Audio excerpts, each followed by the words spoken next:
കേരളത്തിലെ മുസ്ലിങ്ങൾ മുഴുവൻ ഭക്ഷണത്തിൽ തുപ്പിയിട്ടാണ് ഭക്ഷണം കൊടുക്കുന്നതെന്ന് BJPയുടെ സംസ്ഥാന അധ്യക്ഷൻ പറഞ്ഞപ്പോൾ, പ്രത്യേകിച്ച് മധുനറിയാലോ, ഞാനൊക്കെ പെരിന്തൽമണ്ണയിൽ നിന്നൊക്കെ വരുന്ന ആളാണ്. എൻ്റെ വീടിന് ചുറ്റുമുള്ളത് എൻ്റെ മുസ്ലിം സുഹൃത്തുക്കളാണ്. ഇവിടെ വന്നിരിക്കുന്നത് പോലും എൻ്റെ ബാല്യകാല ഒരു മുസ്ലിം സുഹൃത്തിൻ്റെ കൂടെയാണ് വന്നിട്ടുള്ളത്. അപ്പം എന്നെ സംബന്ധിച്ചോളം അത്തരം ഒരു സ്റ്റേറ്റ്മെൻറ്റ് ആവർത്തിക്കാൻ സാധ്യമല്ല. അതുകൊണ്ട് ഞാൻ അന്ന് അതിനെ പൂർണ്ണമായി നിരാകരിച്ചു.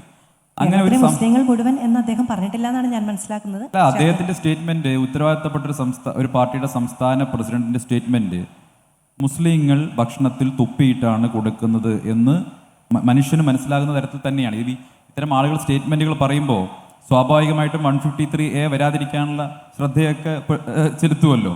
പക്ഷേ ആ സ്റ്റേറ്റ്മെന്റ് കൃത്യമായും മുസ്ലിം വിഭാഗത്തിനെതിരായിരുന്നു. ഞാൻ അതിൽ എൻ്റെ പ്രതിഷേധം ഞാൻ എൻ്റെ സാമൂഹ്യ മാധ്യമങ്ങൾ പങ്കുവച്ചു. പ്രത്യേകിച്ച് കോഴിക്കോട്ടെ ഒരു ഹോട്ടലുമായി ബന്ധപ്പെട്ട് നടന്നിട്ടുള്ള സാമൂഹ്യ മാധ്യമങ്ങൾ നടന്നിട്ടുള്ള ആക്രമണം ഒക്കെ ഞാൻ അതിൽ പശ്ചാത്തലമായി പറഞ്ഞിരുന്നു. പക്ഷേ BJP പോലൊരു പാർട്ടി എന്നെ വളരെ ഫോഴ്സ്ഫുള്ളി ആ സ്റ്റേറ്റ്മെൻറ്റ് പിൻവലിപ്പിക്കാൻ പ്രേരിപ്പിക്കുകയാണ് ചെയ്തത്. അതിനുശേഷം സംഭവിച്ചത് എന്താ, ഒരു വർഷക്കാലത്തധികം മാധു അടക്കമുള്ള മാധ്യമ പ്രവർത്തകർക്ക് എന്നെ ചർച്ചയ്ക്ക് വിട്ടിട്ടില്ല.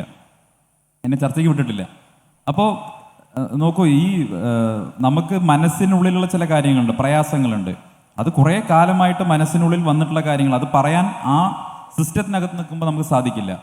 പക്ഷേ പല സമയത്തും അതിനകത്തുനിന്ന് പറഞ്ഞിട്ടുണ്ട്, പ്രത്യേകിച്ച് ഗുണമൊന്നും ഉണ്ടായിട്ടില്ല.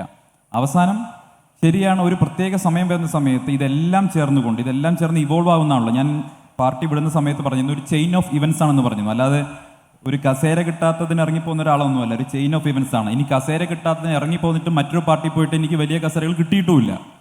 ഞാൻ കസേര കിട്ടാൻ വേണ്ടി ഇറങ്ങിപ്പോകുന്നയാളാണെങ്കിൽ എനിക്ക് CPM-ലേക്ക് പോയാൽ മതിയല്ലോ, ഭരണത്തിലുള്ള പാർട്ടിയാണല്ലോ. 10 വർഷമായി രാജ്യത്തോ കേരളത്തിലോ ഭരണത്തിലില്ലാത്ത, എന്തിന് പാലക്കാട് മുനിസിപ്പാലിറ്റിയിൽ പോലും ഭരണത്തിലില്ലാത്തൊരു പാർട്ടിയിലേക്കാണ് ഞാൻ പോയിട്ടുള്ളതെന്ന് ആലോചിക്കണം. അതുകൊണ്ട് കസേര കിട്ടാൻ വേണ്ടി പോയ ഒരാളല്ല, കസേര കിട്ടിയിട്ടുമില്ല. ഞാൻ പാർട്ടി വിടുന്നതിൻ്റെ കാരണമെന്ന് പറയുന്നത് എനിക്ക് യോജിക്കാൻ കഴിയാത്ത കുറേ കാര്യങ്ങളുണ്ടായിരുന്നു.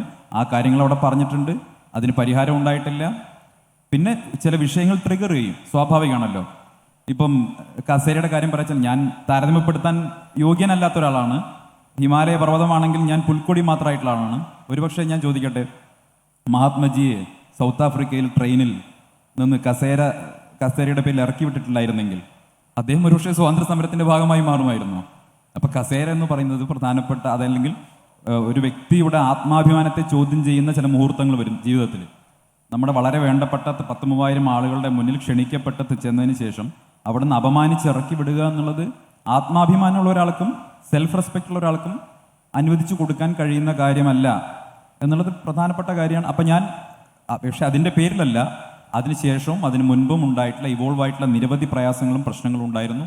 അതിൻ്റെയൊക്കെ പേരിലാണ് പോകുന്നത്. അതെല്ലാം തുറന്നു പറഞ്ഞിട്ടുമുണ്ട്. പക്ഷേ ഈ സാമൂഹ്യ മാധ്യമങ്ങളിലെ ട്രോൾ ആളുകളുടെ ഒരു ആ രീതിയിൽ അതിനെ ഒരു കസേര വിഷയമാക്കി ചുരുക്കിക്കാണ്ട് ചിലരുടെ ആവശ്യമാണ്.